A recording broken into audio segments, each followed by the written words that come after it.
కథ పేరు చారెడు పండు చాంతాడు ముక్కు. మంగాపురం అనే ఊర్లో సోమయ్య అని ఒక పేద రైతు ఉన్నాడు. అతనికి 3 కొడుకులు. పెద్దవాడి పేరు గోపాలం, రెండో వాడి పేరు గోవిందం, మూడో వాడి పేరు గౌరీశం. ముగ్గురికి తెలివితేటలు ఉన్నప్పటికీ కూడా తండ్రికి ఏ పనిలో కూడా సహాయం చేసేవాళ్ళు కాదు. తండ్రి ఎంతగా పని పాటలు నేర్చుకోమని చెప్పితే కూడా వాళ్ళు కుడి చెవితో విని ఎడమ చెవితో వదిలేసేవాళ్ళు.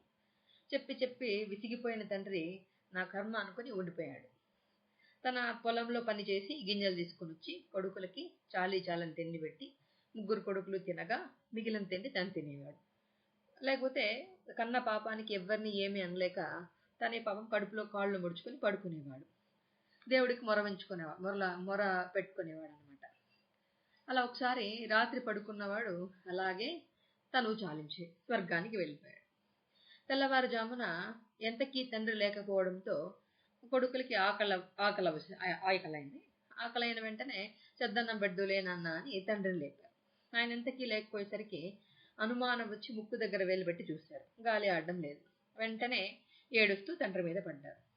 3 కొడుకులు ఇరుగు పొరుగు వాళ్ళ సహాయంతో తండ్రికి చేయాల్సిన కర్మకాండలు మొత్తం చేయించి సోమయ్య విధి లేనప్పుడు బాకీ ఇచ్చిన పెద్ద మనుషులందరూ రచ్చబండ మీద సమావేశమై ఈ 3 అన్నదమ్ములు సోమరిపోతులు కాబట్టి వాళ్ళ బాకీ ఎప్పటికీ తీర్చలేరు, కాబట్టి సోమయ్య ఇంటిని మనం తీసేసుకుందామని పెద్ద మనుషులు నిర్ణయించుకున్నారు. మరుసటి రోజు ఊర్లోని 10 మంది పెద్దలందరినీ సోమయ్య ఇంటి ముందర చేర్చి 3 అన్నదమ్ముల్ని బయటకు పిలిచి పరిస్థితిని వివరించి వాళ్ళ మాటలన్నీ శాంతం విన్న ఆ 3 కొడుకులు కాసేపు చర్చించుకున్నాక ఈ పల్లెలో ఉంటే ఎన్ని జన్మలు ఎత్తినా బాగుపడం, నగరానికన్నా పోయి ఏదైనా ఒక పని చేసుకుని హాయిగా బ్రతుకుదామని నిర్ణయించుకున్నారు. ఊరి పెద్దలతో బాకీదారులందరికీ ఇంటిని ఇచ్చేయమని చెప్పేసి ఉన్న 4 సత్తు గిన్నెలు, పక్క వాళ్ళు ఇచ్చిన చేతి ఖర్చులకు ఇచ్చిన డబ్బులు సంపాదించుకున్నారు. చిరుగులు పడ్డ బట్టలు మూట కట్టుకొని మిగిలిన చెద్దన్నాన్ని కొంచెం బాగా తిని అందరి దగ్గర సెలవు తీసుకొని దరిదాపుల్లో ఉన్న నగరం పేరేంటో దానికి ఎటు వెళ్ళాలో తెలుసుకొని ఎన్ని రోజులు ప్రయాణం చేయాలి ఇటువంటి వివరాలన్నీ కనుక్కొని చుట్టుపక్కల వాళ్ళని అడిగి తెలుసుకొని బయలుదేరారు. 3 అన్నదమ్ములు అడుగులు వేసుకుంటూ అరణ్యం మధ్యగా చేరారు. ఇప్పటి వరకు వాళ్ళు పెళ్లి నడకలు చూసి విసిగిపోయిన సూర్యుడు వాళ్ళ అరణ్యం దాటే సమయానికి ఓపిక లేనట్టు కొండచాటుకు వెళ్ళిపోయి సాయంకాలం అయిపోయింది. 3 అన్నదమ్ములు ఒక మర్రి చెట్ట కింద కూర్చున్నారు. ఆకలి వేస్తూ ఉంది. ఇంతకుముందు తండ్రి ఎంత తిట్టినా గానీ తనకు భోజనం పెట్టి తమని సాకేవాడు. ఇప్పుడు ఇది అరణ్యం మధ్యలో ఉన్నారు వాళ్ళు. తండ్రి స్వర్గం నుంచి దిగిరాడు కాబట్టి ఇంకా గత్యంతరం వాళ్ళకి లేక వాళ్ళు కూడా అలాగే కడుపులో కాళ్ళు పెట్టుకొని పడుకొని నిద్రపోసాగారు. పులి, సింహం లాంటివి ఏవైనా కంటికి కనిపించకపోయినా అరణ్యం కాబట్టి వంతుల వారిగా కాపలా కాయాలని వాళ్ళు నిర్ణయించుకుంటారు. చుట్టుపక్కల ఉన్న ఎండు కట్టెలన్నీ తెచ్చి చెక్కుముకి రాళ్లతో మంట చేసి అక్కడే మంట రగిలించి ఒక పూట గోపాలము, ఒక పూట గోవిందము, ఒక పూట గౌరీశము ఉండేలాగా మాట్లాడుకుంటారు. పెద్దవాడు గోపాలం మొదట కాపలా కాసేందుకు ఒప్పుకొని మంట దగ్గర కూర్చొని చలి కాచుకోసాగాడు. మిగిలిన 2 అలసిపోయి ఉండడంతో పడుకొని నిద్రపోయినారు. కాసేపటికి ఎర్ర దుస్తులు ధరించిన ఒక పొట్టి ముసలివాడు గోపాలం దగ్గరికి వచ్చాడు. అతనికి పెద్ద బవిరిగడ్డం ఉంది. అబ్బాయి, చాలా ఆకలిగా ఉంది, నేను వచ్చి మంట దగ్గర కూర్చోనా అని అడిగాడు. రండి, నాకు ఒక్కడికి ఏం తోచడం లేదు, వచ్చి ఇలా కూర్చోండి గోపాలం అన్నాడు. గోపాల మర్యాదకు సంతోషిస్తూ వచ్చి కూర్చున్నాడు అనమాట ఆ ముసలివాడు. నగరం వెళ్తూ ఉన్నాను, నిన్ను చూడగానే కాసేపు కూర్చొని వెళ్దామని ఇట్లా వచ్చినాను అని ముసలివాడు అన్నాడు. ఇంత రాత్రిలో మీకు దారి తెలుస్తుందా అని గోపాలం ఆశ్చర్యపోతూ అడిగాడు. ఈ అడవిలో అన్ని దారులు నాకు కొట్టిన పెండి. నా చిన్నప్పటి నుంచి ఈ దారుల వెంట ఎన్నోసార్లు నడిచాను, నాకు లెక్కే లేదు అని ముసలివాడు అన్నాడు. ఇలా మాట మీద మాట గోపాలం తన కథ అంతా అతనికి చెప్పాడు. ఇహ ముందు ఎలా గడుస్తుందోనని వాపోయాడు. నిన్ను చూస్తుంటే చాలా మంచివాళ్ళ ఉన్నావు, నా దగ్గర ఒక సంచి ఉంది, దాని నిండా బంగారపు కాసులు ఉంటాయి, అందులో నుంచి ఎన్ని కాసులు తీసుకున్నా గానీ మళ్ళీ వస్తానే ఉంటాయి. నేను ముసలివాడిని అయిపోయినాను కాబట్టి నాకు బంగారం కాసులతో పెద్దగా పని లేదు, అందువల్ల ఆ సంచి నేను నీకు ఇస్తాను, నువ్వు జాగ్రత్తగా దాచుకుని హాయిగా బ్రతుకునాయన అని ఆ ముసలి ఆయన తన దగ్గర ఉన్న సంచిని గోపాలానికి ఇచ్చాడు. ఆ సంచి నిండుగా నిజంగానే బంగారు కాసులు ఉన్నాయన్నమాట. గోపాలం ముసలి తాతకి కృతజ్ఞతలు తెలుపుకొని సంచిని భద్రంగా జోబులో పెట్టుకున్నాడు. కాసేపటికి గోపాలానికి నిద్ర రావడంతో, తాత మా తమ్ముని నిద్ర లేపి నేను పడుకుంటాను అని చెప్పాడు. మంచిది నాయన, నేను కూడా వెళ్తున్నాను, నిన్ను కలుసుకున్నందుకు నాకు చాలా సంతోషంగా ఉంది అని నడుచుకుంటూ వెళ్ళిపోయాడు. గోపాలం ఆవలిస్తూ గోవిందాన్ని నిద్రలేపి పడుకుని నిద్రపోయాడు. గోవిందం కళ్ళు నిలుపుకుంటూ లేచి వచ్చి మంట దగ్గర కూర్చున్నాడు. ఆరిపోతున్న మంటకి కట్టెలు పేరుస్తూ ఇక ముందు తమ జీవితాలు ఎలా గడుస్తాయో అని ఆలోచిస్తూ కూర్చున్నాడు. ఎర్ర దుస్తులు ధరించిన గడ్డపు ముసలివాడు మళ్ళీ వచ్చి గోపాలం దగ్గర అడిగినట్టే మంట దగ్గర కూర్చుంటానని అడిగాడు. రండి రండి, ఏం తోచక ఆలోచిస్తున్నాను, వెంట వచ్చి కూర్చోండి మర్యాదగా గోవిందం పిలిచాడు. గోపాలం దగ్గర మాట్లాడినట్టే మాట్లాడాడు. ముసలివాడు గోవిందం తన కథంతా చెప్పి నిట్టూర్చాడు. తాత, నాయన, నా దగ్గర ఒక ఉంగరం ఉంది, అది ధరించి ఏ కోరిక కోరినా కానీ నెరవేరుతుంది, అది నేను నీకు ఇస్తాను.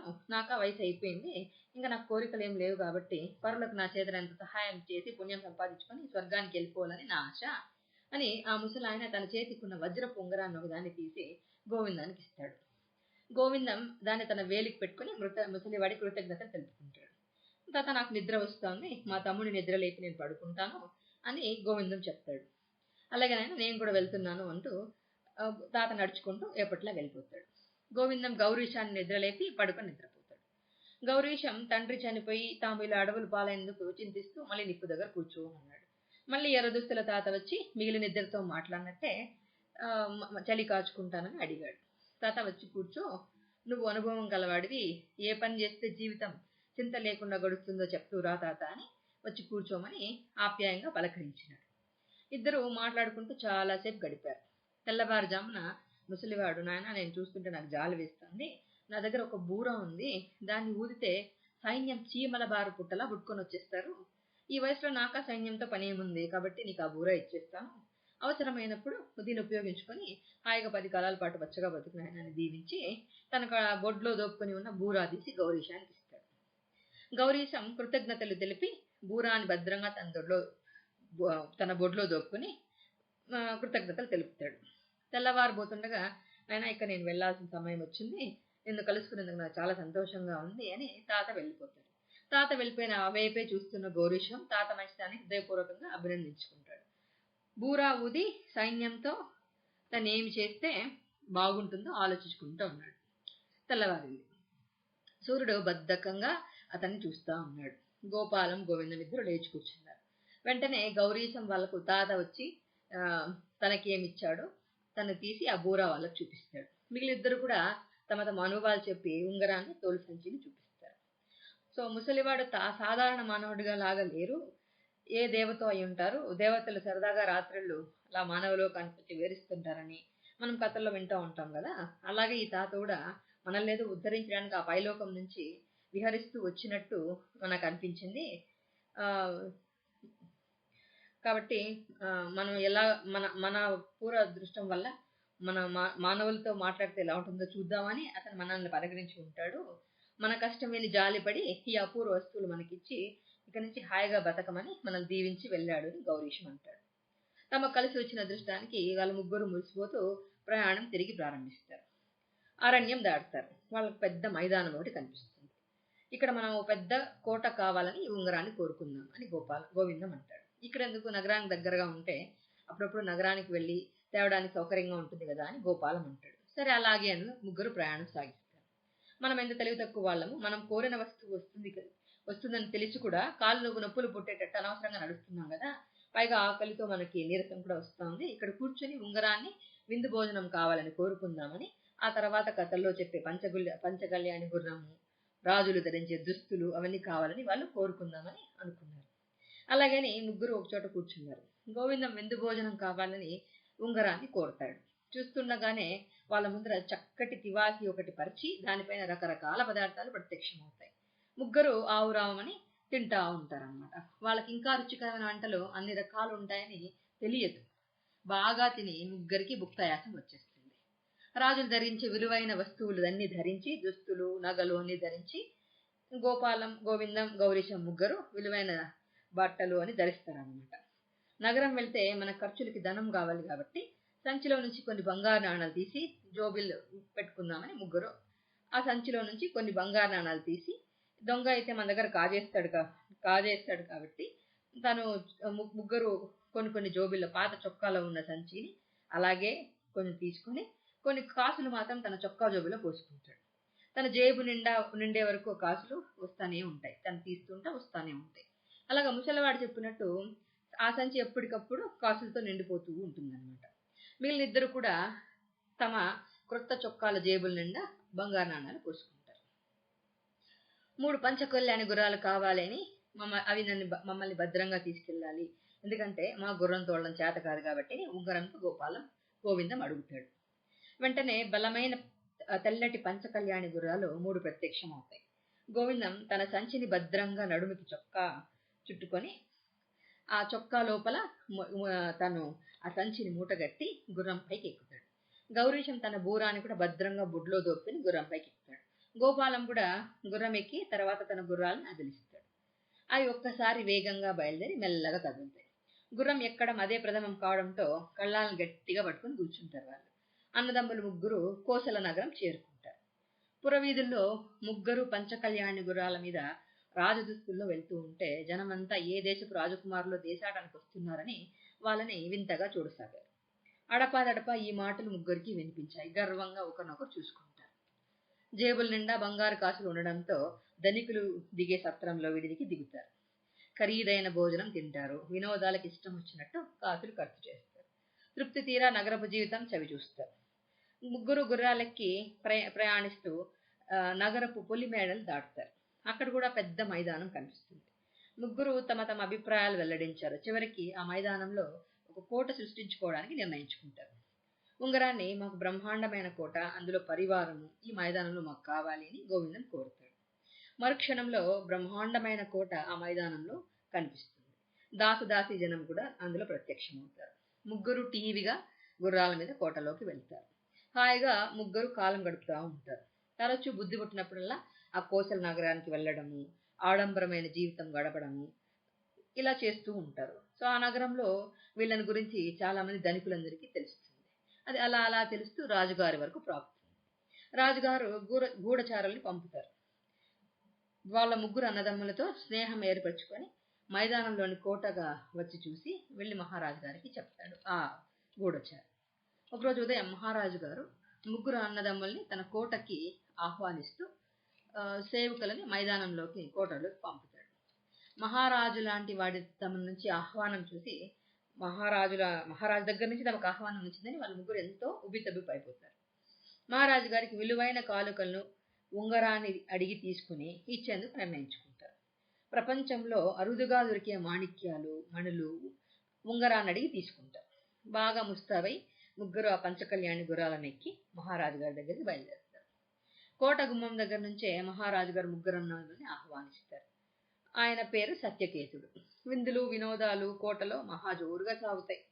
తమకు మహారాజు గారు చేస్తున్న మర్యాదలు చూసి ముగ్గురికి మూర్చొచ్చినంత పని అవుతుంది. వినోదం జరుగుతూ ఉండగా మహారాజు గారు ముగ్గురు అన్నదమ్ముల్ని మాటల్లో పెట్టి వాళ్ళ కథంతా తెలుసుకుంటారు. ఎలాగైనా సరే వాళ్ళ దగ్గర ఉన్న 3 వస్తువుల్ని, అపురూపమైన వస్తువులు ఉన్నాయి కదా, ఆ సంచి, ఉంగరం, బూర తీసుకోవాలని నిర్ణయించుకుంటాడు మహారాజు పద్మకేతుడు. ఆయనకి ఒక కుమార్తె ఉంటుంది. ఆమె పేరు విశాలాక్షి. కానీ ఆమె మనసు చాలా సంకోచితమైనది.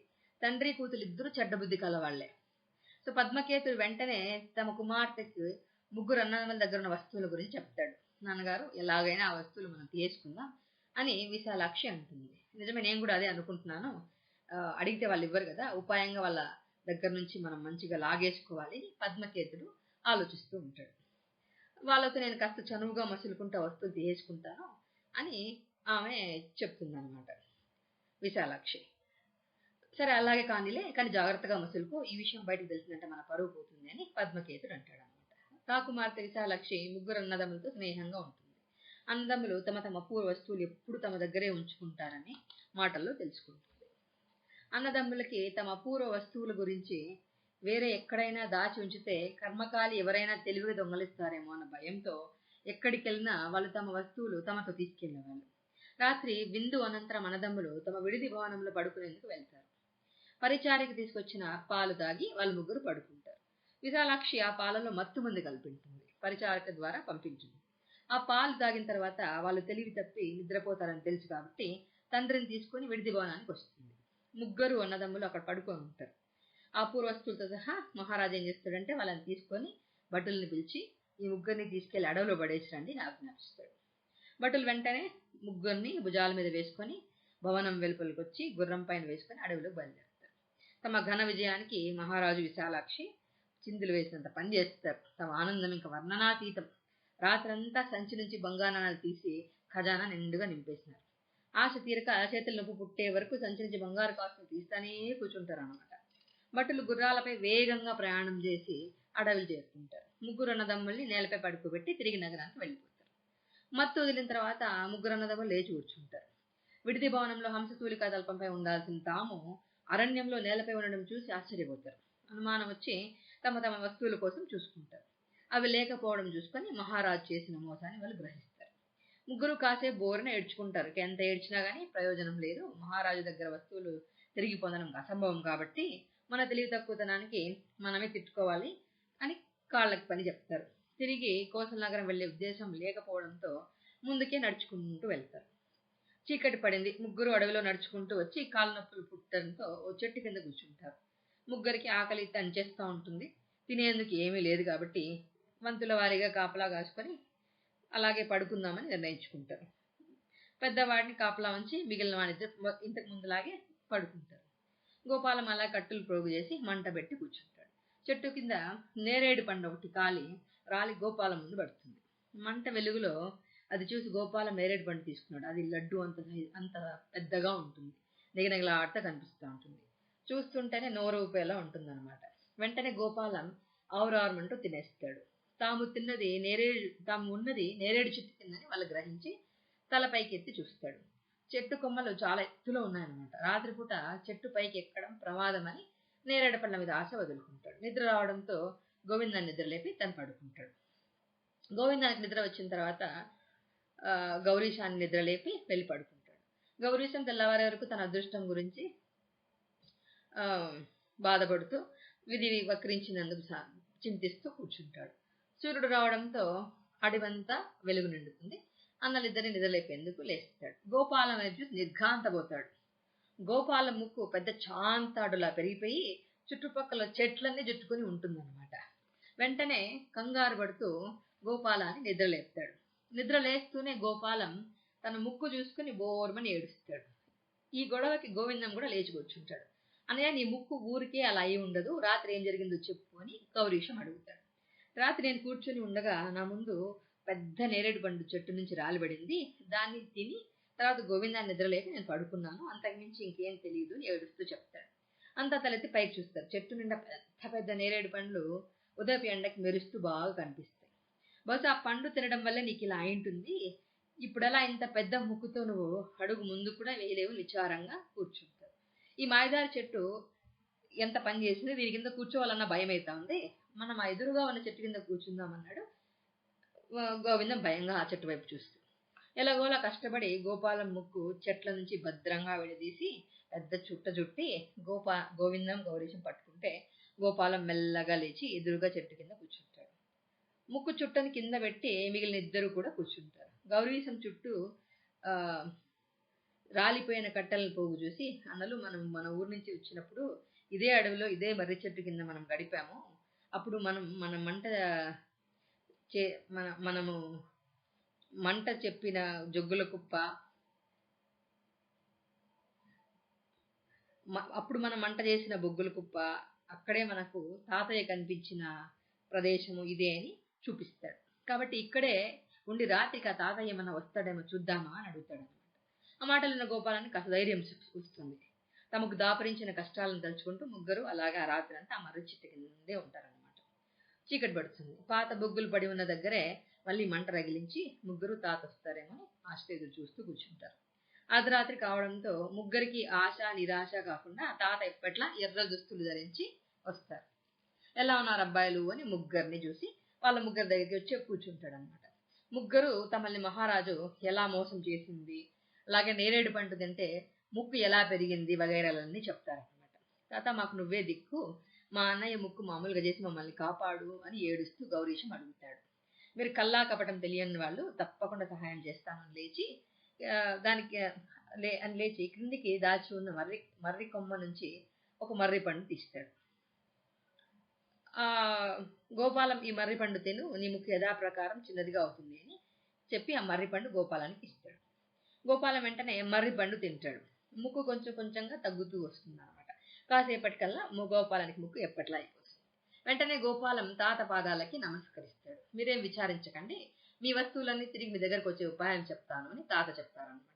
ఏమిటి తాత అని గోవిందం వాళ్ళు అడుగుతారు. ఈ చెట్టు కింద కొన్ని నేరేడు పళ్ళు కోసుకోండి, తీసుకొని వెళ్ళి యువరాణి విశాలాక్షి కానుగ్గా పంపించండి. ఆ తర్వాత నేరేడు పళ్ళు తిని ఆ ముక్కు గోపాలం ముక్కులా పెరిగిపోతుంది. అప్పుడు మీరు ఏది అడిగినా మహారాజు గత్యంతరం లేకుండా ఇస్తాడు. ఈ మర్రిపండు యువరాణి తినమని చెప్పండి. తిన్న తర్వాత గోపాలం ముక్కు బాగైనట్టే ఆ ముక్కు కూడా బాగా అవుతుంది. మీ వస్తువులతో తెలివిగా వసూలు చేసుకుని హాయిగా బ్రతకండి అని తాత వాళ్ళని దీవిస్తాడు. తాత సహాయానికి ముగ్గురు కృతజ్ఞతలు తెలుపుతారు. తాత ఇంతకీ నువ్వెవరు అని గౌరీశం తాతని అడుగుతారనమాట. నాయనలారా, నేను ఒక యక్షుణ్ణి, అప్పుడప్పుడు ఇలా విహారానికి వస్తూ ఉంటాను అని చెప్తాడు. మా అన్నయ్య అదృష్టం బాగుండి ఈరోజు దైవాధీనం వల్ల మీరు రాబన్నారు కానీ ముక్కు బెడద తీరింది, కానీ లేకపోతే ఆ ముక్కు చుట్ట వదిలించుకోలేక మేము నానా అగచాట్లు పడి ఉంటాము అని గౌరీశం చెప్తాడనమాట. మంచి వాళ్ళకి భగవంతుడు ఎప్పుడు సహాయం చేస్తాడు నాయన, కష్టాలు వచ్చినా కానీ మబ్బుల తెరల్లా త్వరగానే విడిపోతాయి అని తాత వాళ్ళతో చెప్తాడు. రాత్రంతా ప్రపంచంలోని వింతలను విశేషాలను గురించి చెప్పుకుంటారు. తాతయ్య, మీకు మరీ గొప్ప వింతలు కొన్ని చెప్పు, నీకు తెలిసిన మరీ గొప్ప గొప్ప వింతలు చెప్పు అని గౌరీశం అంటాడు. నాయన, ఈ భూప్రపంచంలో వింతలకి కొదవ లేదు, అలాగే నువ్వు అడిగినట్టు కొన్ని వింతలు చెప్తాను విను అని ఆ తాత చెప్పడం ప్రారంభిస్తాడు. ఇక్కడికి తూర్పున 100 ఆమడల దూరంలో 100 సంవత్సరాల క్రితం శ్రీపురం అని ఒక నగరం ఉండేది. దాన్ని యశపాలుడు అనే మహారాజు పరిపాలిస్తూ ఉంటాడు. ఆయన భార్య పేరు వసుంధర. చాలా మంచి ఇల్లాలు. భార్యాభర్తలకి అన్ని వసతులు ఉన్నప్పటికీ ఒకటే కొరత వాళ్ళని బాధిస్తూ ఉండేది అనమాట. వాళ్ళకి సంతానం ఉండేది కాదు. పెద్దలు చెప్పే ప్రతి పూజ వాళ్ళు చేసేవారు, ప్రతి నోము నోచేవాళ్ళు. ఒకరోజు ఆకాశంలో విహరిస్తున్న దేవకన్యలు 8 మంది అంతఃపుర పరిభాగంలో మహారాజు మహారాణి వెల్లంలో కూర్చొని దుఃఖిస్తూ ఉండడం చూసి ఆకాశం నుంచి దిగి వచ్చి రాజు రాణి ముందర వస్తారు. ఎందుకు మీరు ఇలా విచారిస్తున్నారు అని అడుగుతారు. మాకు సంతానం లేదు, మా మనస్సులు పిల్లల ముద్దుల మరుపుల కోసం తపన పడతా ఉన్నాయి అని రాజు రాణి ఆ దేవకన్యలతో నమస్కరించి చెప్తారు. మీకు తప్పకుండా సంతానం కలుగుతుంది, విచారపడకండి, మీకు సంతానం కలిగిన తర్వాత మమ్మల్ని ఆహ్వానించడం మాత్రం మర్చిపోవద్దు అని చెప్పేసి అని ఒక దేవకన్య వాళ్ళతో చెప్తుంది అనమాట. మాకు సంతాన ప్రాప్తి కలగలే కానీ మిమ్మల్ని ఆహ్వానించకుండా ఎలా ఉంటామమ్మా, కానీ మిమ్మల్ని ఎక్కడికి వచ్చి ఎలా పిలవాలి అని మహారాజు అడుగుతాడు. మేమంతా ఒక తల్లి పిల్లలం, మా పేర్లు కుముద్వతి, మదనవతి, మంజరి, మనోహరి, సాగరి, సంధ్య, రాగిణి, మాలిని. మీరు సంతానం కలిగిన తర్వాత వెన్నెల రాత్రి ఇక్కడే నిలుచుకొని తల పేకెత్తి గట్టిగా మా పేర్లు పిలుస్తూ మమ్మల్ని ఆహ్వానించండి. మేఘాలు మాకు సందేశాన్ని అందిస్తాయి. పుట్టినరోజు వేడుక మేము తప్పకుండా వస్తామని అందులో ఒక కన్య చెప్తుంది. అలాగేనమ్మా అని మహారాజు మహారాణి మళ్ళీ దేవకన్యలకి నమస్కరిస్తారు. దేవకన్యలు ఆకాశంలోకి ఎగిరిపోతారు. దేవకన్యలు చెప్పినట్టే మహారాణి వసుంధరాదేవి గర్భవతి అయిందని తెలుసుకొని నగరమంతా ఉత్సవాలు చేస్తారు. కోటలోని పనివారందరికీ కానుకలిస్తారు రాజదంపతులు. 9 నెలలు నిండుతాయన్నమాట. మహారాణికి 12 ఆడబిడ్డ పుడుతుంది. మరుసటి రోజే పౌర్ణమి. మహారాజు వెన్నెల రాత్రిలో అంతఃపుర పరిభాగానికి వచ్చి తలపైకి ఎత్తి, దేవకన్యలారా, నా కుమార్తె పుట్టింది, రేపే పుట్టినరోజు వేడుక చేస్తున్నాను కాబట్టి కుముద్వతి, మదనవతి, మంజరి, మనోహరి, సాగరి, సంధ్య, మాలిని, మీరు తప్పక రేపు వచ్చి నా కుమార్తెలను ఆశీర్వదించాలి అని ఆహ్వానిస్తాడన్నమాట పెద్దగా అరిచి. మహారాజు 7 పేర్లే పలికినాడు. రాగిణి అనే పేరును పిలవడం మర్చిపోతాడనమాట. మరుసటి రోజు ఉదయం నుంచి వేడుకలు ఆరంభమయ్యాయి. కోటంతా బ్రహ్మాండంగా అలంకరిస్తారు. విందులు వినోదాలు ముమ్మరంగా జరుగుతూ ఉంటాయి. మధ్య మధ్యలో మహారాజు గారు అంతఃపుర ఉపరిభాగానికి వచ్చి చూస్తూ ఉంటాడు అనమాట దేవకన్యకల కోసం. చీకటి పడిన తర్వాత దేవకన్యకలు 8 మంది వచ్చారు. రాగిణి లోపల అవమానంతో దహించుకొని పోతా ఉంటుందన్నమాట. మహారాజును పిలవనందుకు ఆమె చాలా కోపంగా ఉంటుంది. మహారాజు అంతా తెలుసుకునేందుకే మిగిలిన వారితో కలిసి ఆమె వస్తుందన్నమాట. రాగిణి మనసులోని ఉద్దేశం ఒక మాలతి మాత్రమే కనిపెట్టగలుగుతుంది. ఆమెకి మహారాజు మీద జాలి వేస్తుంది. బహుశా ఆమె పేరు మహారాజు మర్చిపోయి ఉంటాడని అనుకుందన్నమాట. అందుకే జాగ్రత్తగా రాగిణిని గమనించసాగింది. మహారాజు పరిపత్తల భాగానికి వచ్చిన తర్వాత దేవకన్యలను ఆహ్వానిస్తాడు.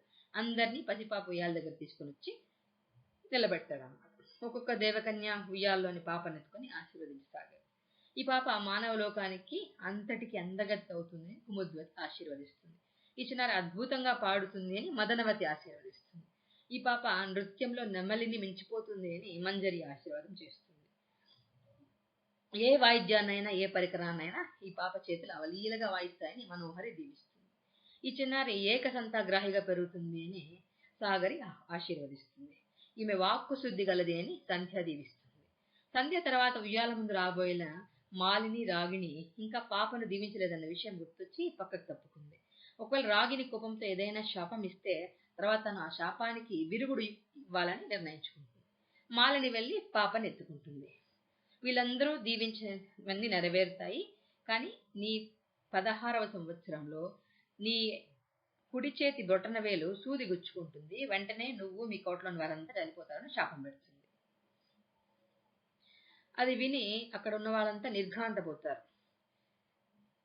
మాలిని పాపను ఉయ్యాల్లో పడుకోబెట్టి ఇంతలోనే రాగానే రాజురాణి ఏడుస్తూ ఇంత ఘోరంగా ఎందుకు చెప్పించావమ్మా అని అడుగుతారు. మా తోబుట్టువులందరినీ పిలిచి వేడుకకి నన్ను మాత్రం నువ్వు పిలవలేదు, అందుకే ఫలితం అనుభవించు అని కోపంగా రాగిణి అంటుంది అనమాట. రాగిణి వెళ్ళి మాలిని వెళ్ళి ఉయ్యాలలోని పాపనెత్తుకొని మా అక్క ఇచ్చిన శాపంలో నేను మార్పు చేస్తున్నాను, సూది గుచ్చుకున్న తర్వాత నువ్వు చనిపోతావు, మనిషి ఆయుష్ 100 సంవత్సరాలు కాబట్టి మా అక్క ఇచ్చిన శాపం నీ పైన 100 సంవత్సరాలు అలాగే ఉంటుంది, మీ కోటలోని వారందరూ అలాగే మీ వాళ్ళపైన కూడా అలాగే ఉంటుంది. నీకు సూది గుచ్చుకొని మీ కోటలోని వారంతా పడిపోయిన తర్వాత నా శక్తితో మిమ్మల్ని భద్రంగా కాపాడుతాను. 100 సంవత్సరాల తర్వాత నీ కథ తెలుసుకొని ఒక యువకుడు మీ కోటలోకి వచ్చి నిన్ను తాకుతాడు. అప్పుడు నువ్వు పునర్జీవితురాలు అవుతావు. నువ్వు లేవగానే మీ కోటలోని వాళ్ళంతా కూడా లేస్తారు. ఆ తర్వాత మీరంతా హాయిగా ఉండొచ్చు అని దీవిస్తుంది. అది విన్న రాగిణి మనస్సు, రాజు రాణిల మనస్సు కొంచెం కుదుటపడుతుంది. తన శాపానికి చెల్లెలు విరుగుడు చెప్పినందుకు రాగిణి చెల్లెల మీద కోపం వస్తుంది. అయినా మళ్ళీ వెళ్ళి ఉయ్యాలని పాపను ఎత్తుకొని ఇంకో ఏదో శాపం ఇస్తే తన తోబోటులందరూ తనను అసహించుకుంటారని ఏం చేయలేక రాగిణి వాళ్ళతో కలిసి ఆకాశంలోకి వెళ్ళిపోతుంది. పాపకి అపర్ణ అని పేరు పెట్టుకొని మహారాజు అల్లారు ముద్దుగా పెంచుతూ ఉంటాడు. మహారాణి లోకమంతా చిన్నారి పాపే, కోటలో ఎక్కడ చూసినా ఈ పిల్ల అల్లరి మాటలే జరుగుతూ ఉంటాయి. ఆ కోటలో ఎక్కడ సూది అనేది కనబడకుండా మహారాజు కట్టడి చేస్తాడు అనమాట. ఎవరు తీసుకురాకూడదని ఆజ్ఞ జారీ చేస్తాడు. అపర్ణ మహా అందగత్తెగా పెరుగుతుందన్నమాట. రాగిణి శాపం నెరవేరకూడదు అని రోజుకు 1000 సార్లు వాళ్ళు 1000 దేవుళ్ళకి మొక్కునే వాళ్ళన్నమాట రాజు రాణి. అపర్ణ రేయింబోళ్ళని కంటికి రెప్పల్లాగా చూసుకునే వాళ్ళ అమ్మాయిని. అపర్ణకి ఇంక 16 సంవత్సరాలు వచ్చేస్తాయి. ఇంక 2 రోజులు మాత్రమే ఉంటుందన్నమాట. అపర్ణ ఒంటరిగా ఏమి తోచకుండా కోటలోని ఒక గదిలో ఏమైనా ఉందేమో, ఏముందో చూద్దాము అని ఔపరి భాగానికి వస్తుంది. అక్కడ ఒకే ఒక గది ఉంటుంది. ఆ గది తలుపులు తీసి ఉండడంతో లోపల ఎవరైనా ఉన్నారేమో అనుకుని గదిలోకి వెళ్తుంది. ఆ గదిలో రాగిణి ముసలిదాని రూపంలో కూర్చొని పట్టుగుడ్డపైన అందమైన పువ్వులు కుడుతూ ఉంటుందన్నమాట. అమ్మ నువ్వెవరు అని అపర్ణ అడుగుతుంది. మీ కోటలోని అందరి దుస్తులు నేనే కుడతాను, నీ పుట్టినరోజు కోసమని ఈ పువ్వుల పరికిని నేను కుడతా ఉన్నాను. ఈ గదిలో ఏకాంతంగా ఉంటుంది కదా, అందుకే ఇక్కడ కూర్చొని నేను కుడుతున్నాను.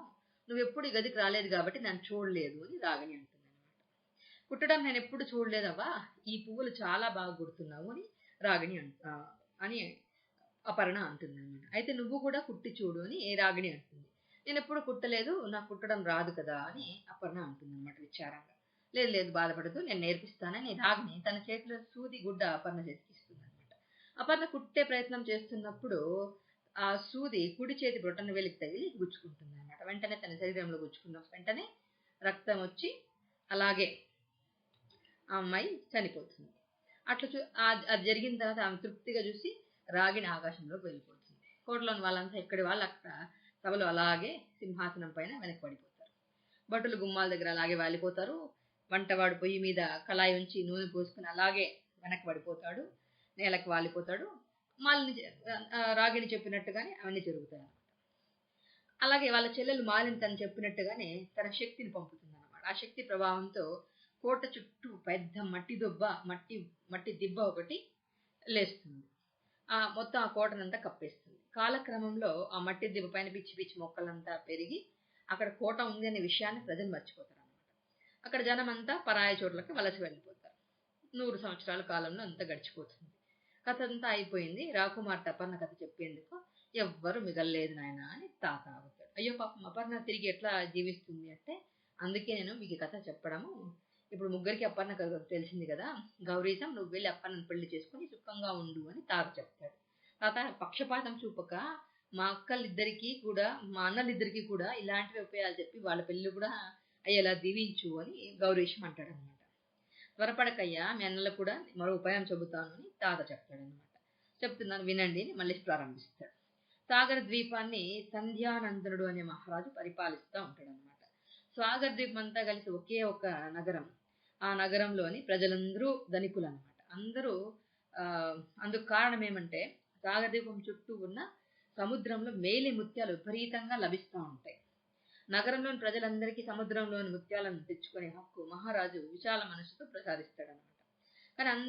కానీ ప్రజల బాగోగులు కోరే మహారాజు కొన్ని నిబంధనలను కూడా చాటింపు వేస్తాడు. సంవత్సరానికి 3 నెలలు పొలం పనులు చూడడం, తర్వాత 3 నెలలు సముద్రంలోని ముత్యాలు తీసుకోవడం, ఆ తర్వాత 3 నెలల్లో తమకు లభించిన ముత్యాలను పడవల్లో వేసుకొని పరాయి దేశాలకు తీసుకెళ్లి అవి అమ్మి అక్కడి నుంచి సరుకులు కొని తీసుకుని రావడం. దీనికి 3 నెలలు, ఇంకా మరి 3 నెలలు విందులు వినోదాలతో ఉల్లాసంగా గడుపుకోవచ్చు అని నిర్ణయిస్తాడనమాట. ఈ నిబంధన లేని ప్రజల మనసును నొప్పించలేదు. అంటే ఈ నిబంధన లేవు కానీ ప్రజల మనసుని బాధ పెట్టలేదు అనమాట. వాళ్ళు మహారాజుని దైవంగా భావించి ఆయన నోటి నుండి వెలువడే ప్రతి శాసనాన్ని వాళ్ళు అక్షరాలా పాటించేవాళ్ళు. ఆ దేశ ప్రజలకి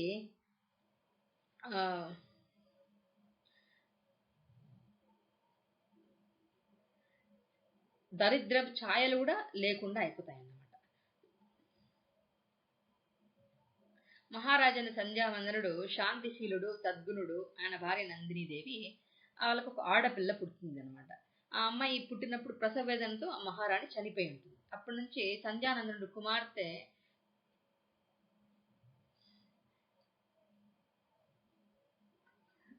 కుమార్తెకి తల్లి తండ్రి తానే ముద్దుగా పెంచుతూ ఉంటాడు అనమాట. అల్లారు ముద్దుగా పెంచుకుంటూ ఉంటాడు. రెండో వివాహం కూడా చేసుకోకుండా తను ఆ పాపని చక్కగా చూసుకుంటూ ఉంటాడు. సవితల్లి వస్తే మళ్ళీ ఎక్కడ నిర్లక్ష్యం చేస్తుందో అని ఆయనకు భయం అవుతుంది. ఆయన యవ్వనంలో ఉన్నా కానీ తను వేరే పెళ్లి అనేది చేసుకోకుండా, చెడు అలవాట్లకు పోకుండా ఆ పాపకి సంధ్యాకీర్తి అని పేరు పెట్టుకొని ఆ పాపని బాగా చూసుకుంటూ ఉంటాడనమాట. ఇంకా ఆ పాప అందం చాలా అందంగా ఉంటుందన్నమాట. వర్ణించద కానంతగా ఉంటుంది.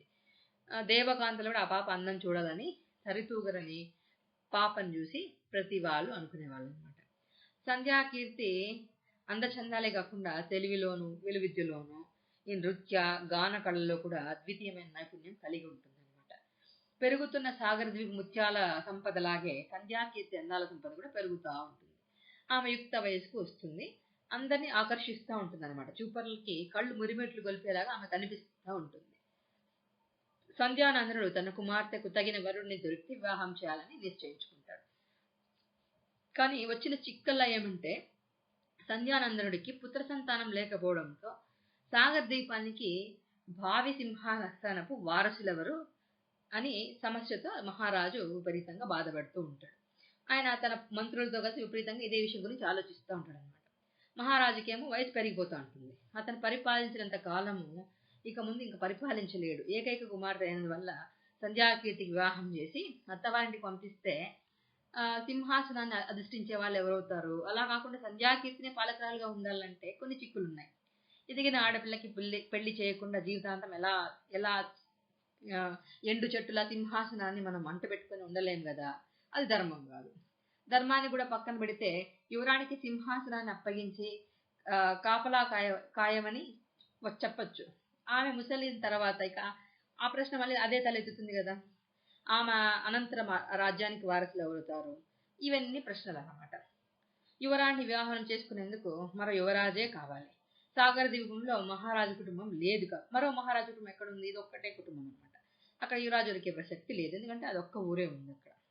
సముద్రం అవతల ఉన్న దేశాలలో రాజకుమారులకి సంధ్యాకీర్తినిచ్చి పెళ్లి చేస్తే అతను తన రాజ్యాన్ని పరులకు అప్పగించి ఇల్లరిక అల్లుడుగా ఎందుకు సాగర ద్వీపంలో ఉండడానికి ఒప్పుకుంటాడు? ఎందుకు అంగీకరిస్తాడు?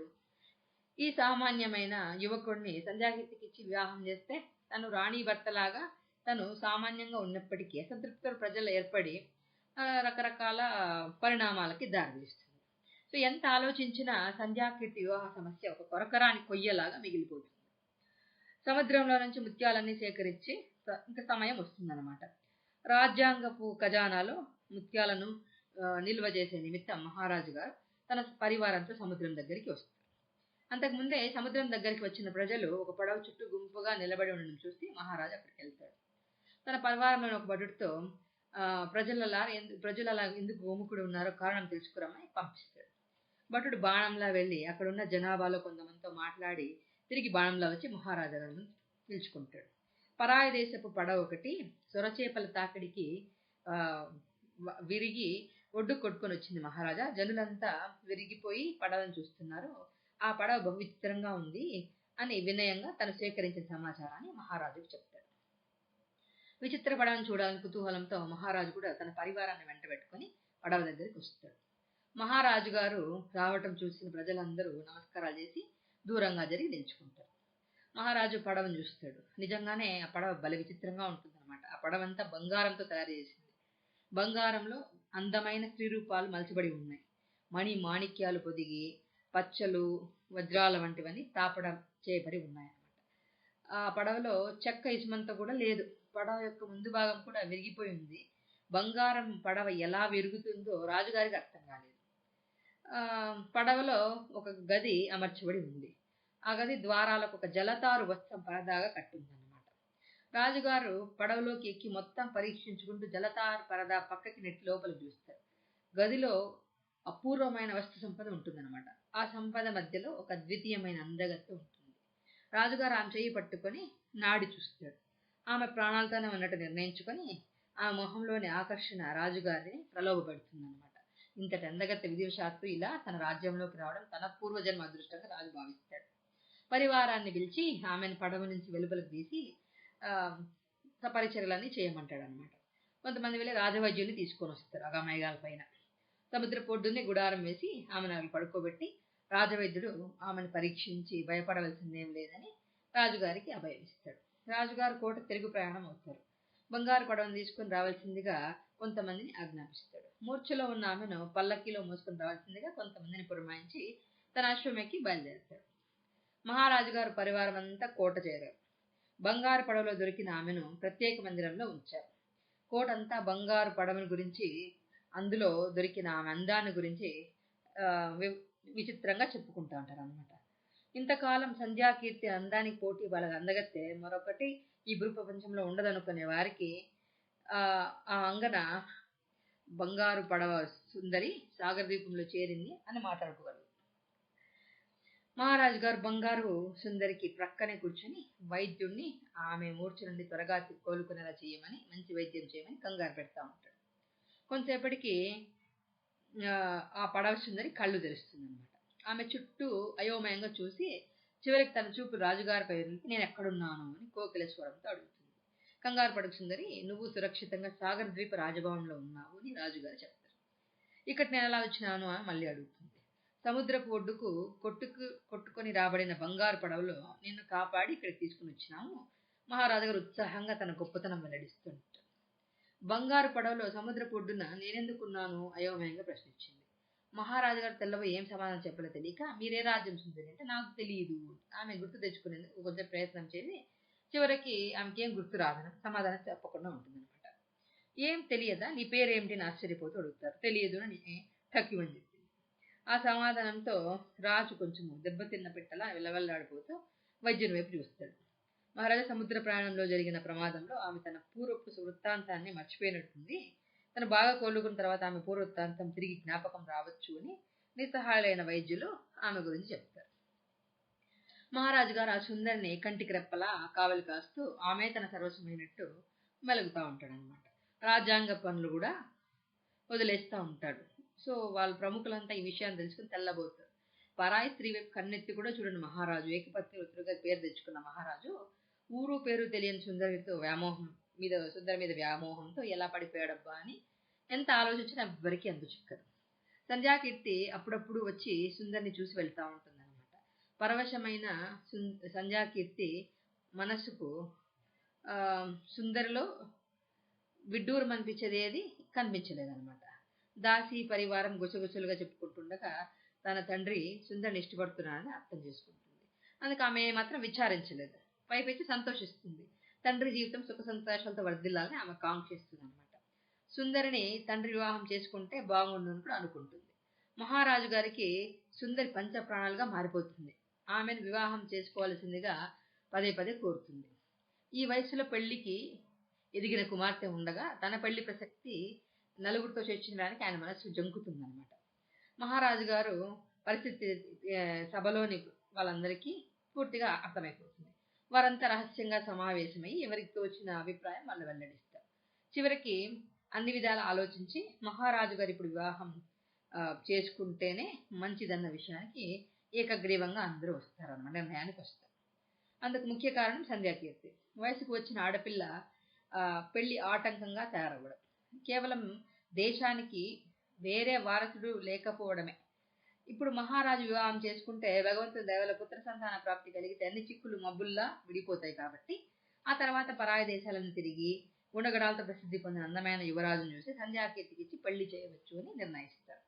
మహారాజు గారు పెళ్లి విషయం మాట్లాడేందుకు బిడియపడుతున్నాడని కూడా వాళ్ళు గ్రహిస్తారన్నమాట. అందువల్ల తామే నెమ్మదిగా మహారాజు గారి దగ్గరికి వెళ్ళి దేశ శ్రేయస్సు కోరి శ్రేయభిలాషులుగా మహారాజు గారికి రెండో వివాహం చేసుకోవాల్సిందిగా వేడుకుంటున్నామని, ఇది సమంజసంగా ఉంటుంది అని నిర్ణయించుకుంటారు. అనుకున్నట్టే మహారాజు దగ్గరికి వెళ్ళి తమ అభిప్రాయాన్ని వ్యక్తపరుస్తారు. ఈ ఈ గండం ఎలా గడుస్తుందా అని కంగారు పడుతున్న మహారాజుకి సమస్య తనే పరిష్కారం కావడం చూసి అమృతం సేవించినంత ఆనందం కలుగుతుంది. ఆయన వెంటనే తన అంగీకారం తెలియజేస్తాడు. ఒక శుభముహూర్తం నిర్ణయించేందుకు పండితులకి అఘమేఘాల మీద కబురు వెళ్ళిపోతుంది అనమాట. సంధ్యాకీర్తి తనే తండ్రి వివాహకర్త అయి సంతోషిస్తుంది అనమాట. నగరం అంతా అలంకరించబడుతుంది, అంతఃపురం అంతా కోలాహలంగా ఉంటుంది. మహారాజు గారికి సుందరికి మహావైభవంగా వివాహం జరిగిందనమాట. నగర ప్రజలంతా వివాహాన్ని చూసి ఆనందంతో వెళ్ళిపోతారు. మహారాజు గారు రాజ్యాంగ భారాన్ని మంత్రులకి వదిలి రెండవ భార్య మోజులో ఉండిపోతాడు. ఆయన కుమార్తె అయిన సంధ్యాకీర్తికి ఆయన చాలాసార్లు నిరాశపరుస్తాడు అనమాట. రాజ్యాంగ వివరాలన్నీ సుందరికి మంత్రులు నిర్ణయించడానికి తప్పక వాళ్ళకి దుర్దశ పడుతుంది అనమాట. సంధ్యాకీర్తి తండ్రి ప్రవర్తన చూసి మనస్తాపం కలిగించుకుంటుంది. చిన్నప్పటి నుంచి తల్లి తండ్రి అన్ని తనే అయి గారాబాన్ని చూపించిన తండ్రి ఉన్నట్టుండి తనకు కుమార్తె ఉందన్న విషయాన్ని మర్చిపోవడము ఆమెకి చాలా చాలా బాధగా ఉంటుందన్నమాట. అతనైతే అతను సంధ్యాకీర్తితో మాట్లాడడానికి కూడా ఇచ్చగించడు అనమాట. సంధ్యాకీర్తి పొరపాటున చూడడం కూడా జరిగితే చీత్కారం చేసి వెళ్ళిపోతా ఉంటాడు. సంధ్యాకీర్తి ఒక్కసారిగా ప్రపంచమంతా అంధకారంతో నిండిపోయినట్టు తోచసాగింది. తనపై ప్రేమ చూపే వాళ్లే లేకుండా పోయారే అని విలపించసాగింది అనమాట. ఆమె వేదన దాసీజనానికి కూడా తెలిసి వారు విచారపడసాగారు. మహారాజు గారికి వివాహం మూలంగా రాజ్యానికి మేము జరుగుతుందన్న మంత్రులు మంచి జరుగుతుందన్న మంత్రులు కూడా వాళ్ళ ఆశ కూడా ఎండుటాకులా ఎగిరిపోతుంది. వారసుడి కోసం కలలు కనడం మానేసి ఉన్న రాజు కూడా వృద్ధుడుగా తయారయ్యి రాజు లేని రాజ్యంగా సాగరం మారడమే కాక సుందరి చేతిలో కీలుబొమ్మలాగా మారడం చూసి వాళ్ళు చింతించసాగారు. సుందరి సముద్రంలోని ముత్యాలను రాజుగారి పరివారం తప్ప మరెవ్వరూ తీసుకురాదని చాటింపు వేస్తుంది. ఎవరు ముత్యాలు తీసుకున్నా గానీ వాళ్ళని కాపలా పెట్టి వాళ్ళకి అతి ప్రమాదకరమైన శిక్షలను విధించి వాళ్ళని ఇలాగ ఇబ్బంది పెడతా ఉంటుంది అనమాట. ఎవరైనా ఆమె ఆజ్ఞని అతిక్రమించి పొరపాటుగా ముత్యాలు తెచ్చుకోవడానికి సాహసించి కనుక భటుల చేతిలో చిక్కినారంటే వాళ్ళని కాళీదేవికి బలి ఇవ్వసాగిందనమాట. ఈ విపరీతాలన్నీ చూస్తున్న ప్రజలు హడిలిపోతారనమాట. ముత్యాలు కలలో కూడా ఊహించుకోనేందుకు జాగ్రత్తలు తీసుకుంటారు భయపడి. ప్రజలపై శిస్తు భారము అని పెరుగుతాయి, పన్నులు ఎక్కువ వేస్తుందన్నమాట. ఉన్నదంతా రాజ్యాంగానికి అప్పగించేసి కటిక దరిద్రులుగా ప్రజలు బ్రతికేలా శాసనాలు అమలు జరిగే విధంగా లేనిపోని పన్నులన్నీ కూడా నిర్దాక్ష్యం వేస్తున్నాము. ఎవరైతే పన్నులు కట్టరో వాళ్ళందరూ నిర్దాక్షిణ్యంగా కాళీదేవికి బలి ఇవ్వసాగిందనమాట సుందరి. సాగర్ దీవి ప్రజలంతా ప్రాణాలు అరచేతులు పెట్టుకుని బ్రతకసాగారు. సుందరి గర్భం ధరించింది. ఈ వార్త జనానికి భయాన్ని తప్ప సంతోషాన్ని కలిగించలేదు.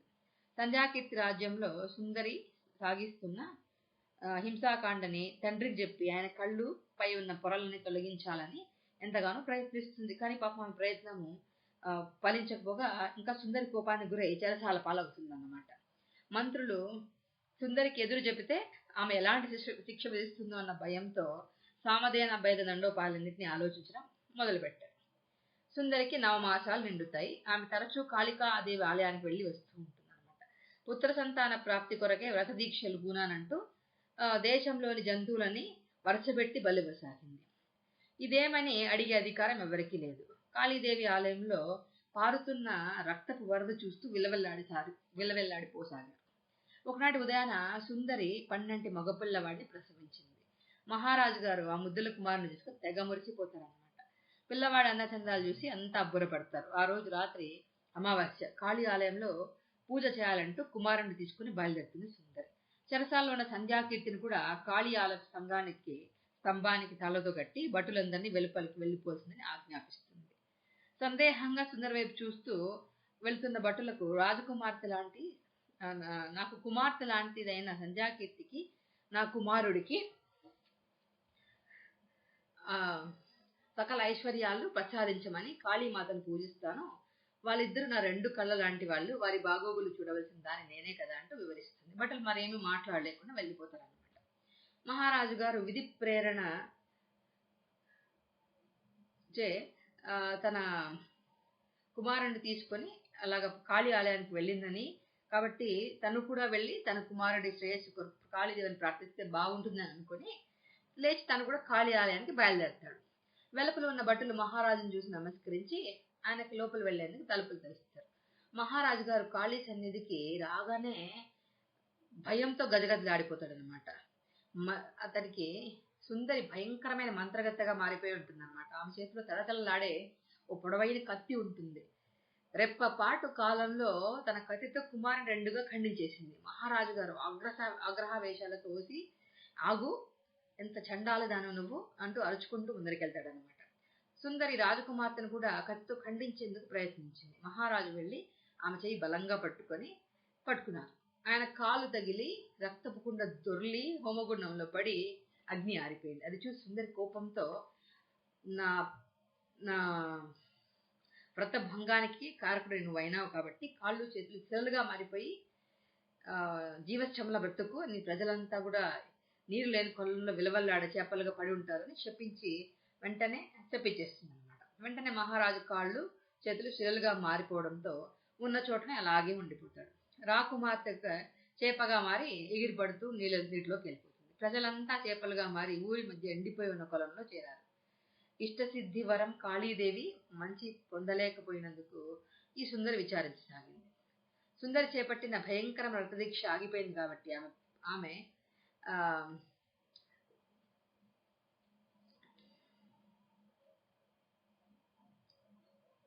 తన ఓటను తెలుసుకొని చివరికి మతి భ్రమించి సాగర ద్వీపాన్ని తిరుగుతూ ఉంటుంది అనమాట. సాగర ద్వీపం అంతా తిరుగుతూ ఉంటుంది ఆమె. కాబట్టి గోవింద నువ్వు వెళ్ళి ఆమెను సంహరించి నువ్వు ఆ సాగర ద్వీపంలో ఉన్న సంధ్యాకీర్తిని పెళ్లి చేసుకో. ఆ ద్వీప జనాలు కూడా ఆమె పేడ విరగడైపోతుంది. రాజుగారు ఆమె చనిపోగానే యథారూపులు అవుతారు. మిగిలిన ప్రజలంతా కూడా ఎదురుపనికి వచ్చేస్తారు. నువ్వు సాగర ద్వీపానికి మహారాజు అవుదువులే అని తాత చెప్తాడు. గోవిందుడు తన కృతజ్ఞతలు చెప్పుకొని తాత ఆశీర్వాదం చేసుకొని మరి నాగదేవి తాత అని సిగ్గుపడుతూ గోపాలం అడుగుతాడు. మిమ్మల్ని మోసం చేసిన రాకుమార్తె ఎలాగో ఉంది కదా, ఆమె నువ్వు పెళ్లి చేసుకుందువులే అని తాత అంటాడు అనమాట. ఇది చాలా అన్యాయం తాత, ఆ కొళ్ళు బుద్ధి ఉన్న రాజకుమార్తెని చేసుకొని నేను జీవితాంతం నరకం అనుభవించమంటావా అని ఏడు మొహం పెడతాడనమాట గోపాలం. అలా అనకయ్యా, పాప మా అమ్మాయి మంచిదే, తండ్రి పెంపకం కాస్త పడసరంగా ఉంది కాబట్టి తండ్రి బుద్ధి వల్ల అట్లా నడుచుకుంటా ఉంది. మీరు వెళ్ళి ఆ అమ్మాయిగా ముక్కు పెంచి ఏడిపించి 7 చెరువులు నీళ్ళు తాగించండి, బుద్ధి తెప్పిస్తారు. ఇక ఆ బుద్ధిలోని లోపాన్ని గ్రహించి మంచిదైపోతుంది. తర్వాత నేను దేవుడిలా చూసుకుంటుంది, ఏమి దిగులు పడద్దు తాత ఎగరదాలు చేస్తూ చెప్తాడు. తాత మాటలకు అందరూ నవ్వుకుంటారు. సరే ఇక నేను వెళ్తాను, ఇక ముందు జీవితంలో తెలివిగా మసులుకోండి, సుఖపడండి అని తాత అంటాడనమాట. తాత మాకింత సహాయం చేసి నువ్వు వెళ్ళిపోతుంటే చాలా బాధగా ఉంది. మాకున్న ఆప్తుడు నువ్వు ఒక్కడవే కాబట్టి నిన్ను మేము ఎప్పుడైనా చూడాలనుకుంటే ఎలా తాత అని గౌరీశం అడుగుతాడు. ప్రతి పౌర్ణమి రోజు నేను భూలోకానికి విహారానికి వస్తాను నాయనా. ఇప్పుడు తప్పకుండా ఈ మర్రి చెట్టు కింద ఖచ్చితంగా వచ్చి వెళ్తాను కాబట్టి మీకు నన్ను చూడాలనిపించినప్పుడు పౌర్ణమి రాత్రులు ఈ మర్రి చెట్టు దగ్గరకు వచ్చి నన్ను కలవండి, నేను మిమ్మల్ని ఖచ్చితంగా కలుస్తాను అని తాత చెప్పి వెళ్ళిపోతాడు. తాత అందరి దగ్గర సెలవు తీసుకుని ఆకాశంలోకి ఎగురుకుంటూ వెళ్ళిపోతాడు. తాత తమకి చేసిన మేలుని గురించి ముగ్గురు కాసేపు మాట్లాడుకుంటారు అన్నమాట. భగవంతుడి సహాయం తమకు ఉంది కాబట్టే తాత మనకు కనిపించాడు అనుకుని ముగ్గురు దైవానికి నమస్కరించుకుంటారు. తెల్లవారుతుంది. ముగ్గురు లేచి బాగా పండిన నేరేడు పళ్ళు భద్రంగా కోసి పైన గుడ్డలో మూట కట్టుకుని నగరానికి బయలుదేరుతారు. నగరం చేరగానే తమ శరీరాలపైన ఉన్న ఖరీదైన ఆభరణాలను తీసి అమ్మేసి విలువైన వచ్చిన డబ్బులతో మామూలు దుస్తులు అద్దెకు చిన్నెల్లా తీసుకుంటారు అనమాట. గోపాలం గెడ్డం మీసాలు పెట్టుకొని ఒక సాధు వేషం వేసుకుంటాడు. మారు వేషం వేసుకొని నేరేడు పళ్ళు బుట్టలో పెట్టుకొని కోట దగ్గరికి వెళ్ళాడు. భటుడితో నేను ఈ అపూర్వమైన నేరేడు పళ్ళు రాజకుమారికి కానుగ్గా ఇవ్వాలనుకుంటున్నాను, దయచేసి తీసుకెళ్లి అంతఃపురంలో ఈ పళ్ళు ఇచ్చి వాళ్ళ సంతోషంతో ఏదైనా కానుగ్గా ఇస్తే తీసుకునిరా, ఆ కానుకని మన ఇద్దరు చరిసగం పంచుకుందాము అని చెప్తాడు. కానుకల్లో సగభాగం కోసం ఆశపడిన ఆ భటుడు అమృతంగా ఉండి నోరొరుస్తున్న నేరేడు పళ్ళను భద్రంగా కోట్లోపల తీసుకెళ్లి యువరాణి మందు పెడతాడు అనమాట. నేరేడు పళ్ళను చూస్తూనే ఆమె ఆశ్చర్యపడుతుంది. ఇంత చక్కటి నేరేడు పళ్ళను ఆమె ఎన్నడూ చూసినదనమాట. అందువల్ల సంతోషంతో తన ముందున్న కాసులు పోసిన బంగారు కాసులను రాసిని ఉంటుంది. అందులో నుంచి ఒక గుప్పడి బంగారు కాసులు తీసి భటుడి చేతిలో దోశల్లో పోసి మాకింత చక్కటి నేరేడు పళ్ళు తెచ్చిచ్చడానికి ఈ కానుకలు ఈ పో అని చెప్తుంది అనమాట. భటుడు దోశల నిండా ఉన్న బంగారు కాసులు చూస్తే మతిపోతుంది వాడికి. త్వరగా నడుచుకుంటూ అంతఃపురం వెలుపలికి వచ్చి సగం బంగారు నాన్న తన జోబులో పోసుకుంటాడు. మిగిలిన సగం బంగారు కాసులతో కోటదమ్మం దగ్గరికి వచ్చి గోపాలం దగ్గరికి వస్తాడనమాట. నువ్వు ఆ నేరేడు పళ్ళు ఎక్కడి నుంచి తెచ్చావో గానీ నీ అదృష్టం పండిందయ్యా, యువరాణి గారు నీకు ఇవ్వమని బంగారు కాసులు ఇచ్చారు అంటూ తన చేతిలో ఉన్న బంగారు కాసులు చూపిస్తాడు. గోపాలం పళ్ళు కొరుకుతూ తేరగా వచ్చిన బంగారు కాసులు ఎందుకు ఇవ్వదు అని ముక్కు పెరిగితే అప్పుడు ఈ రాజ్యానికి కూడా ఇస్తానంటుంది అని మనసులో అనుకుంటాడు అనమాట. భటుడు సగం కాసులు ఇచ్చి మిగిలిన సగం కాసులు భటుడికి సగం కాసులు ఇచ్చి మిగిలిన సగం కాసులు తన ఇంటికి వస్తాడు. మరుసటి రోజు ముక్కు కథ వినేందుకు ముగ్గురు అన్నదమ్ములు ఆత్రంగా ఎదురు చూస్తూ ఉంటారు. తమను మోసం చేసినందుకు ఫలితంగా రాజకుమార్తె తాలూకు చాంతాడ్ లాంటి ముక్కు చుట్టతో బాధపడుతూ ఉంటే చూసి ఎప్పుడెప్పుడు ఆనందిద్దామా అని ఎదురు చూస్తూ ఉంటారు. అంతఃపురంలో రాజకుమార్తె ఆవురావురమంటూ నేరేడు పళ్ళు తింటా ఉంటుంది అనమాట. అంతలో అక్కడికి వచ్చిన రాజు కూడా ఆ రుచి చూడదామంటూ కొన్ని పండ్లు ఇస్తుంది. ఆమె కూడా లొట్టలేసుకొని మహారాజు కూడా తింటాడు అనమాట. నేరేడు పళ్ళు రుచి మెచ్చుకుంటూ మొత్తం తినేసి కడుపులో మండడంతో భోజనం కూడా కడుపు బాగా నిండిపోతుంది కాబట్టి భోజనం కూడా మానేసి వాళ్ళిద్దరూ ఎవరి మందిరాల వాళ్ళే పడుకుంటారు అనమాట. ఉదయం మహారాజు నిద్ర లేవగానే తన మందిరం అంతా నిండిపోయి ఉన్న తన ముక్కును చూసుకుంటాడు. బట్టలు చూసి కేకేస్తాడు. పరిగెత్తుకుంటూ వచ్చి భటులు పాములా భవనం చుట్టూ ఉన్న ఆ రాజుగారి ముక్కును చూసి చిన్నపిల్లల్లా కేమంటాడు అనమాట. వెళ్ళి త్వరగా ఆస్థాన వైద్యులు తెచ్చుకొని రండి అని ఆయన గట్టిగా అరుస్తాడు అనమాట. భటులంతా అప్పుడు వెంటనే పరిగెత్తా వెళ్ళి ఆస్థాన వైద్యుని తీసుకొని వస్తారు. యువరాణి హంసతులిక తల్పం పైన పడుకొని ఉంటుంది కదా, కిందంతా చలికెత్తలు పడుకొని ఉంటారు. రాణి ముక్కు పెరిగి పాములా ప్రాక్కుంటూ కింద పడి ఉన్న చలికెత్తల పైలందరూ చుట్టేసి ఉంటుంది అనమాట. ఉదయం నిద్ర లేచిన వెంటనే ఏదో తమను బంధించింది చూడడం చూసి భయంతో వాళ్ళు కేకలేస్తారు. ఆ కేకలకి నిద్ర లేచిన యువరాణి తన ముక్కు పాములా పెరిగి చలికెత్తలందరినీ బంధించడం చూసి భయంతో గజగజ వణికిపోతుంది. తమల్ని బంధించిన యువరాణి గారి ముక్కని గ్రహించిన చలికత్తెలు కేకలు వేసేందుకు కూడా భయపడి గప్చిప్గా ఉండిపోతారు. అంతకుముందు వాళ్ళు వేసిన కేకలు దూరంగా ఉన్న కాపలా బడులని పరిగెత్తుకులుస్తారు. చలికత్తెల పరిస్థితి చూసి నోట మాట రాక నిలుచుకొని ఉండిపోతారు. ఊరికేట నిలబడకుండా వెంటనే చలికత్తెలకు చిరెత్తుకొస్తుంది అనమాట. ఏమైనా అందామంటే యువరాణి ఆ ముక్కును అవమానపరుస్తున్నారని కోపం వస్తుందేమో అని దీనంగా బట్టలు వైపు చూస్తూ ఉంటారు అనమాట. తేరుకున్న బట్టలు వెంటనే చలికత్తెల చుట్టూ ఉన్న పాము లాంటి ముక్కును విడదీసి చలికత్తెల్ని బంధనయుక్తలను చేసి ముక్కునంతా చాంతాడులాగా చుట్టి హంసతులిక పైన పెడతారనమాట. ఇదంతా చూస్తున్న యువరాణి అవమానంతో తలదించుకుంటుంది. త్వరగా వెళ్ళి నాన్నగారిని పిలుచుకురండి అని చెప్తుంది అనమాట. భటులు పరిగెత్తుకుంటూ మహారాజు గారి మందిరానికి వెళ్ళి మహారాజు గారి పక్కన కూడా ముక్కు చుట్టూలా చూసి హతాశులైపోతారు. భటులు యువరాణి గారి పరిస్థితి వివరిస్తారనమాట. మహారాజు తల పట్టుకొని కూర్చుండిపోతాడు. వైద్యులు ధైర్యం చేసి మహారాజు గారి యువరాణి గారు మాట్లాడుకుంటా విశేషాలు ఏమైనా ఉంటే చెప్పమని చెప్తారనమాట. వెంటనే మహారాజు గారు నేరేడు పళ్ళ విషయం చెప్తాడు. నేరేడు పళ్ళు తినడం వల్లనే మహారాజు గారి ముక్కు యువరాణి ముక్కు పెరిగాయని వైద్యులు నిర్ణయిస్తారనమాట. తమ దగ్గర సంవత్సరాల తరబడి మగ్గిపోయిన మూలికలన్నీ కూడా వేసి లేహ్యాలు తయారు చేసి వాళ్ళిద్దరి చేత తాగిస్తారనమాట. షడ్రుచులతో చేసిన ఔషధాలు, భోజనాలు ఇవన్నీ తిన్నారు కానీ ఏం ప్రయోజనం లేకుండా అయిపోయింది. ఇద్దరికి దిగులు పట్టుకుంది. వేరే గత్యంతరం లేక ఇంక రాజుగారు చాటింపు వేయిస్తారనమాట. భటులు పురోవిధుల్లో వచ్చి మహారాజు గారికి, యువరాణి గారికి వింత నేరేడు పళ్ళు తినిన దాని వల్ల ముక్కులు పాముల్లో పెరిగిపోయినాయి. కాబట్టి ఎవరైతే ఏ వైద్యులైనా కానీ ఎవరైనా వచ్చి ఔషధాలు ఇచ్చి మహారాజు గారికి, యువరాణి గారికి ముక్కులు కనుక మామూలుగా చేయగలిగితే మహారాజు గారు అర్ధరాజ్యం ఇస్తారో అని చాటింపు వేస్తారనమాట. అది విన్న ముగ్గురు అన్నదమ్ములకి తృప్తిగా అనిపిస్తుంది. యువరాణి నేరేడు పళ్ళు తెచ్చిన భటుడిని పిలిచి పళ్ళు తీసుకొచ్చింది వాడెవరు అని అడిగింది. భటుడు గజగజ వణికిపోయి నాకు తెలియదని చెప్పడంతో ఆ భటుడిని చెరసాల్లో వేయించమని ఆజ్ఞాపిస్తుంది అనమాట. ఆ నరేడు పళ్ళు చూసి ఆశపడి తను తిని ముక్కు పెంచుకున్నందుకు సంతోషపడుతూ గుడ్డిలో మెల్ల అనుకుంటూ చెరసాలకు చేరుకుంటాడు ఆ భటుడు. ఎన్ని రోజులు గడిచినా ఎంతమంది వైద్యులు వచ్చినా ముక్కులు నయం కాలేకపోతాయన్నమాట. ఇది చూసి రాజుగారికి మనోవ్యాధి పట్టుకుంది. తమ ముక్కులు నయం చేసిన వాళ్ళకి వాళ్ళు ఏం కోరినా ఇస్తానని దండోర వేయించమంటాడు. భటులు వచ్చి పురవీధిలో రాజుగారు చెప్పినట్టుగా దండోర వేస్తారు. ఆ మాట వినేందుకు ఎదురు చూస్తున్న ముగ్గురు అన్నదమ్ములు వెంటనే తమ కార్యక్రమాన్ని ప్రారంభిస్తారు. గోపాలం వచ్చి వైద్యుడిలా మారువేషం వేసుకొని ఒక పాత చెక్క పెట్టె తీసుకొని ఒక మర్రి పండును పెట్టుకొని కోటలోకి వస్తాడు. అప్పటికే వైద్యులతో విసిగిపోయిన మహారాజు గారు కొత్త వైద్యుడి మీద నమ్మకం లేకపోయినా ఏ పుట్టలో ఏ పాముందో ఎరుకు తెలుసు అనుకుంటూ వైద్యుడి లోపలికి పిలిపిస్తాడు. నేను నీకు ఖచ్చితంగా బాగు చేస్తాను, మీరు చాటించినట్టే నేను కోరినవన్నీ మీరు నాకు ఇవ్వాలి అని గోపాలం అంటాడు. నిజంగా నువ్వు బాగు చేయాలి కానీ నువ్వేమడిగినా ఇస్తాను అంటాడు. నేను ముందు మీ అమ్మాయికి న్యాయం చేస్తాను, అందుకు గాను మీరు నాకు ఆమెనిచ్చి వివాహం చేయాలి. ఆ అద్భుతమైన సంచి బూర ఉంగరం నాకు ఇచ్చేసేయాలి. ఆ తర్వాత మీకు న్యాయం చేస్తాను. అప్పుడు మీ అర్ధరాజ్యం నాకు ఇవ్వాలి, మిగిలిన అర్ధరాజ్యం మీరే పాలించుకోండి అంటారు. ఈ మాటలు వింటుంటే మహారాజుకి మండిపోతుంది అనమాట. కానీ తన ముక్కు పరిస్థితి గుర్తొచ్చి వెనక్కి తగ్గుతాడు. నువ్వు కోరకూడని కోరికలన్నీ కోరుతున్నావు కదా, ఒకళ్ళు నువ్వు నయం చేయలేకపోతే పక్షంలో నీ తలదీసి కోట గుమ్మానికి వేలాడదీస్తాను, సరేనా అంటాడు అనమాట. ఒప్పందం నాకు నమ్మకమే, నాకేం ప్రాబ్లం, నాకు సమస్య లేదు. కాబట్టి మీ మంత్రి మిగిలిన ఆస్థాన ప్రముఖులన్నీ పిలిచి మీరు ఒక ఒప్పందాన్ని వ్రాతమూలకంగా రాసియండి, మీరు సంతకం చేసి ఇవ్వండి. దాని అవసరం తీరిన తర్వాత ఎవరు మోసం చేయకుండా ఉండాలి కదా అని గోపాలం చెప్తాడు.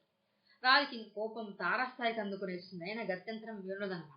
ప్రముఖులందరినీ పిలిపించి పత్రం రాయించి సంతకం చేసి గోపాలం చేత కూడా సంతకం చేయించి ధర్మానికి న్యాయానికి ప్రతినిధుల ప్రజల్లో పేరు తెచ్చుకున్న మంత్రి దగ్గర పత్రం ఇస్తాడు.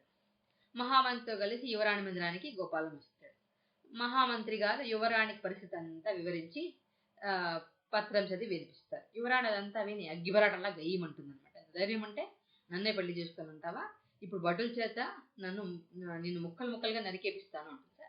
సరే నీ ఇష్టము, నష్టం నీకే, ఈ ముక్కు చుట్టూ ఈ చుట్టను మోసుకుంటూ జీవితాంతం అవమానంతో బ్రతుకు, క్షణక్షణం బ్రతికి కుళ్ళి ఏడుస్తా ఉండు అని గోపాలం ఎగితాళిగా అంటాడు. అమ్మ ఆగ్రహించద్దు, ఆలోచించు అని మంత్రి సర్ది చెప్తాడనమాట. తన భవిష్యత్ అంతా ముక్కు చుట్టతో ముడిపడి ఉండడంతో వేరే గత్యంతరం లేక ఒప్పంద పత్రం మీద తన సమ్మతి తెలియజేస్తూ ఆమె సంతకం పెడుతుంది. అప్పుడు గోపాలం తన చెక్కపట్ట తెరిచి అందులో వచ్చిన మర్రి పండు తీసి యువరాణి దగ్గరికి తినమంటాడు.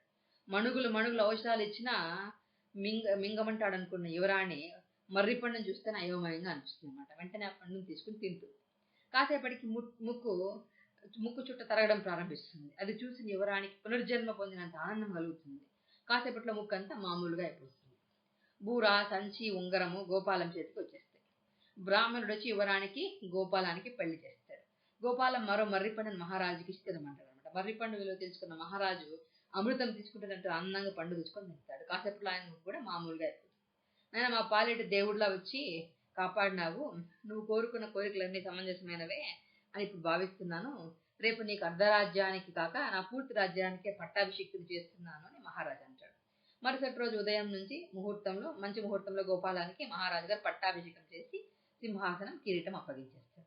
ఇంకా గోవిందం గౌరీశము సభలోకి వచ్చి అన్నను అభినందిస్తారు.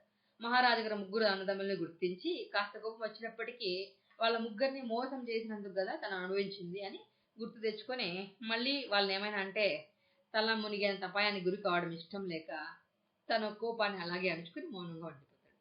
యువరాణి కూడా ముగ్గురు అన్నదమ్ముల్ని గుర్తుపట్టి నేరేడు పళ్ళు కూడా వాళ్ళు పంపినవని గుర్తించింది. వాళ్ళు చేసిన మోసానికి వీళ్ళు ఇలా చేశారని కాబట్టి వాళ్ళని ద్వేషించడం మానేసి వాళ్ళ తెలివికి జోహార్లు అర్పిస్తుంది. గోపాలాన్ని భర్తగా పొందని గర్వపడుతుంది కూడా అనమాట. అంతా సుఖంగా గడుపుతాగారు. ఒకరోజు ఉద్యానవనంలో కూర్చుని ఉండగా గోపాలం దగ్గరికి వచ్చి గోపాలం దగ్గర గోవిందం గౌరీశం వస్తారు. అన్నయ్య ఇక్కడ వ్యవహారాలన్నీ చెక్కబడ్డాయి కాబట్టి నేను సాగర్ ద్వీపంలో సుందరి చరణ్ విడిపించుకొస్తాను, మరుగులో చేపగా ఉన్న సంధ్యాకీర్తిని తీసుకొస్తానని గోవిందం అంటాడు. అని అలాగే నేను కూడా శ్రీపురం వెళ్ళి మట్టి దెబ్బలో ఉన్న అపర్ణను తీసుకుని వస్తానని గౌరీశం చెప్తాడు. అలాగే వెళ్ళి రండి అని గోపాలం వాళ్ళకి కావాల్సిన వస్తువులన్నీ ఇచ్చి పంపిస్తాడు. సో ఇలా గోవిందం ఓడలో ప్రయాణం చేసి సాగర్ ద్వీపం చేరుకొని అక్కడ ఆ వింత నగరం ఉండడం వల్ల దాని సహాయంతో ఎక్కువ కష్టపడకుండానే ఆ కాళీ ఆలయం చేరుకొని 40 సుందరి కోసం చూసి ఆమె మతి భ్రమించి చిరిగిపోయిన వస్తువులతోనూ తల అట్టలు కట్టిన తల వెంట్రుకలతో ఉంటుంది అనమాట. సో ఆమె నిద్రపోతా ఉంటుంది. ఆమెని ఏం చేస్తుందంటే ఇతను వెళ్ళి ఆ కాళీ ఆలయం దగ్గర పడుకొని ఉంటుంది. ఆమె దగ్గరికి వెళ్ళి ఇతను ఆమెను సంహరించి రాజు తర్వాత సంధ్యాకీర్తి శాప విమోచనం చేసి మహారాజు గారు తన విముక్తి ప్రసాదించినందుకు ఎంతగానో సంతోషించి తను ఇంతకు ముందు తను భ్రమించి తను ఎంతో ఇబ్బంది పెట్టేందుకు బాధపడి తన సంధ్యాకీర్తి క్షమాపణ చెప్తాడనమాట. సో అట్లా వాళ్ళ కథ సుఖాంతం అవుతుంది. ఈ వైపు గౌరీశం కూడా శ్రీపురానికి వెళ్ళి ఆ మట్టి దిబ్బను తొలగించి ఆ అమ్మాయి అపర్ణాన్ని పెళ్లి చేసుకొని వస్తారు. వాళ్ళ ముగ్గురు మళ్ళీ ఆ పౌర్ణానికి వచ్చి ఆ తాతగారిని కలిసి తమ భార్యలతో తాత దగ్గర ఆశీర్వాదం తీసుకొని వాళ్ళు సుఖంగా ఉంటారు అన్నమాట. అది మరి కథ. బాగుందా?